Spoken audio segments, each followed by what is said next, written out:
రఘునందన్ గారు, దుద్దిలి శ్రీధర్ బాబు గారు, మీ రాక మా కంటికి ఇంపు, మీ మాట మాకు వినసొంపు. ముందు రఘునందన్ గారు మాట్లాడితే ఎలా ఉంటుందో మీకు తెలుసు కదా. ముందు రఘునందన్ గారు మాట్లాడి ఈ కార్యక్రమానికి మరింత ఉత్సాహాన్ని ఇవ్వాలని టెన్ టీవీ తరపున కోరుతున్నాను. సభకు నమస్కారం.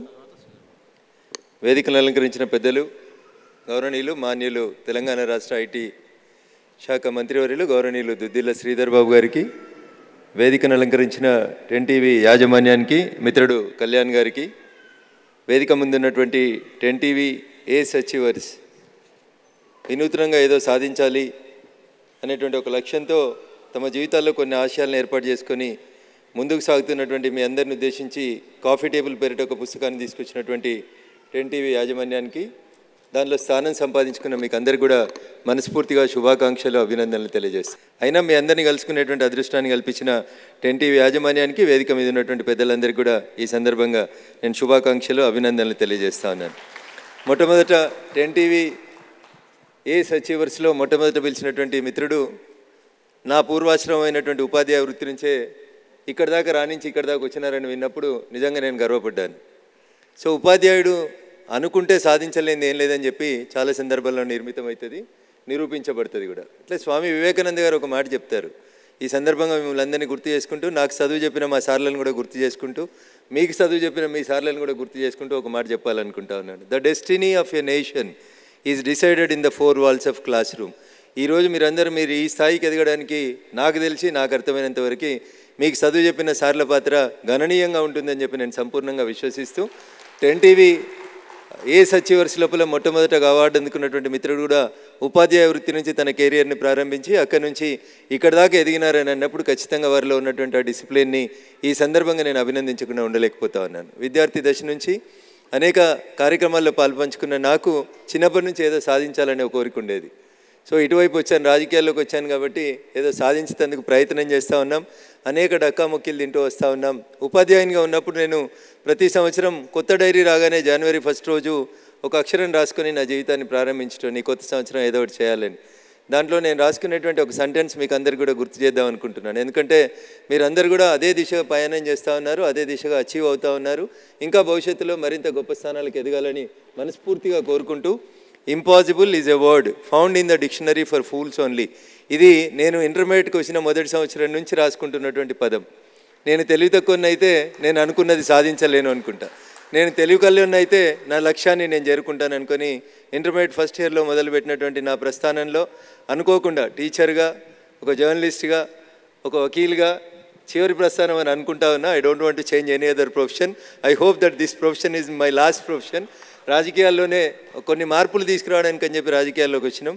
ఆశించినంత గొప్ప ఫలితాలని సాధించలేకపోయినప్పటికీ కూడా ఖచ్చితంగా ఈ సమాజం మారాలని, సమాజం ప్రజాహితం కోసం పనిచేయాలని సంపూర్ణంగా విశ్వసించేటువంటి వ్యక్తిగా ఈ కార్యక్రమంలో భావి భారత నిర్మాతలు, అనేక రంగాల లోపల నిష్ణాతులైనటువంటి మీలాంటి విఘ్నులు, మేధావుల్ని కలుసుకునేటువంటి అవకాశం వచ్చినటువంటి సందర్భంగా కొన్ని విషయాలు మీతో షేర్ చేసుకుందాం అనుకుంటున్నాను. It may not be a proper dais to share, but you people are from different dimensions and you people are the achievers of the society. You can achieve something else also which is best for the society tomorrow అని సంపూర్ణంగా విశ్వసిస్తూ, నేను ఇందాక చెప్పినటువంటి వర్డ్ని మీ జీవితంలో గుర్తుంచుకొని ఇప్పుడు సాధించిన దాంతో సంతృప్తి చెందకుండా భవిష్యత్తులో మరింత ఉన్నత శిఖరాలకు ఎదుగుతారని మనస్ఫూర్తిగా నమ్ముతా ఉన్నాను. ఈ దేశ సంపద, ఈ దేశంలో ఉన్నటువంటి యువత, 165% మంది యువత భారతదేశం యొక్క సంపద. ఈ సంపద ప్రస్తుతం ప్రపంచానికి మార్గదర్శనం చేసేంత గొప్పగా ఎదిగింది. ఈ దేశ సంస్కృతి సాంప్రదాయాల్ని గౌరవిస్తూ ఈ దేశ విద్యా వ్యవస్థలో మనం ఎదిగినటువంటి మన తీరు మిగతా వాళ్ళతోటి కాంపిటేటివ్గా ఉన్నామంటే మిగతా వాళ్ళందరికంటే కూడా చాలా గొప్పగా ఉన్నాం. ప్రపంచంలో ఏ దేశంలో ఉన్నటువంటి ఏ రంగాన్ని తీసుకున్నా అక్కడ ఎవరో ఒక భారతీయుడు ఆ రంగాన్ని శాసించేందుకు ముందుకు వస్తున్నందుకు భారతీయులుగా నిజంగా మన అందరం కూడా గర్వించాల్సినటువంటి స్థితిలో ఉన్నాం. మీరు ఏ పని చేయాలనుకున్నా 2 విషయాలు మాత్రం దయచేసి గుర్తుంచుకోండి. ఈ పని నాతోటి అవుతుందా అనేటువంటి సంశయంతో మీరు ఏ పని మొదలుపెట్టినా ఆ పనిని మీరు సంపూర్ణంగా పూర్తి చేయలేరు. నేను చేస్తానంటే బరాబర్ నేనే చేస్తా అనేటువంటి ఒక లక్ష్యంతో మీరు ముందడిగేస్తే ముందున్నది ఎవరైనా ఏమైనా, ఏ సీటు చేరుకోవాలనుకున్నా, ఏ లక్ష్యాన్ని చేరుకోవాలనుకున్నా చేరుకుంటారు. అవుతుందంటావా అయిపోయినంటే పొరపాటున కూడా కాదు. మీతోటి ఆ సంశయం ఎప్పుడైతే మీ మదిలో వస్తుందో అది కానే కాదు. నేను మాత్రమే చేయగలుగుతాను అని అనేటువంటి విశ్వాసం మీ లోపల ఉంటే మీరు దేన్నైనా చేయగలుగుతారు. ఎవరినైనా ఢీకొట్టగలుగుతారు, ఏ రంగంలోనైనా నెంబర్ 1కి ఎదగలుగుతారు. First if you want to start any new entrepreneurship or any new college or any new institution or any, ఇందాక ఒక మిత్రులు వచ్చి ఆర్గానిక్ వ్యవసాయం చేస్తూ ఉన్నాం మేమని చెప్పినారు. సూట్లు బూట్లు వేసుకునేటోళ్ళు కూడా వ్యవసాయం చేస్తారా అని ఎక్కిరిస్తారు కొంతమంది. కానీ సూట్లు బూట్లు కాదు, మెర్సిడెస్లో రోల్స్ రాయిస్లో కూడా వచ్చి వ్యవసాయం చేయొచ్చు అని నిరూపించడానికి కొంతమంది చదువుకున్నటువంటి విద్యావేత్తలు వచ్చి పనిచేస్తూ ఉన్నారు. వారందరినీ కూడా అభినందిస్తూ ఉన్నాను. ఎందుకంటే ఈ దేశం గ్రామీణ భారతం. ఈ దేశంలో ప్రథమంగా మనం ఆలోచించాల్సింది వ్యవసాయిక దేశంగా భారతదేశాన్ని గుర్తిస్తుంది, ప్రపంచం అంతా గౌరవిస్తుంది. నేను వచ్చింది మెతుకు సీమ. మా మెదక్ జిల్లా ఒకప్పుడు మెతుకు, ప్రపంచానికి మెతుకును పరిచయం చేసినటువంటి సీమ మా మెతుకు సీమ. అట్లాంటి సీమలో ఈరోజు అనేక రకాలైనటువంటి ఇండస్ట్రీస్ వచ్చి వ్యవసాయం కొంచెం ఇబ్బంది వస్తూ ఉంది. రేపో మాపో అది మాకు రాదా అంటే తప్పకుండా వస్తుంది. హైదరాబాద్కి వస్తుంది, భాగ్యనగరానికి వస్తుంది, జిల్లాలలో కూడా వస్తూ ఉంది. ఓన్లీ ద థింగ్ మనం ఎంత ఎదిగినా, ఏం చేస్తూ ఉన్నా, ఏ స్థానానికి ఎదుగుతూ ఉన్నా, మీకు అందరికీ నేను సవినయంగా ఒక సైన్స్ టీచర్గా చెప్పేటువంటి ఒకే ఒక appeal, don't break the ecology. Ecological imbalance వైపు మీరు అడుగులేస్తే, మీరు బాగుండడం కోసం మీరు చేస్తున్నటువంటి పని ప్రకృతిని, పర్యావరణాన్ని విధ్వంసానికి గురి చేస్తే భవిష్యత్తులో మిగిలేది ఏముంటుందంటే ఏముండదు. 1917లో టిఆర్ మాల్తూస్ అనే ఒక రష్యన్ ఎడ్యుకేషనిస్ట్ ఒక మాట చెప్తాడు. ఏం చెప్తాడంటే 2 into 2 4 అవుతా ఉన్నాం, 4 into 4 16 అవుతా ఉన్నాం, 16 into 16 326 అవుతా ఉంది. The ratio in which the population is increasing. ఈ పాపులేషన్కి, ఈ జనాలకి అవసరమైనటువంటి పంచభూతాలైనటువంటి గాలి, నీరు, భూమి ఇట్లాంటివి పెరగవు. కాబట్టి ఏమవుతుంది, when you are not going to control the population, a day will come, the nature itself will try to control the population.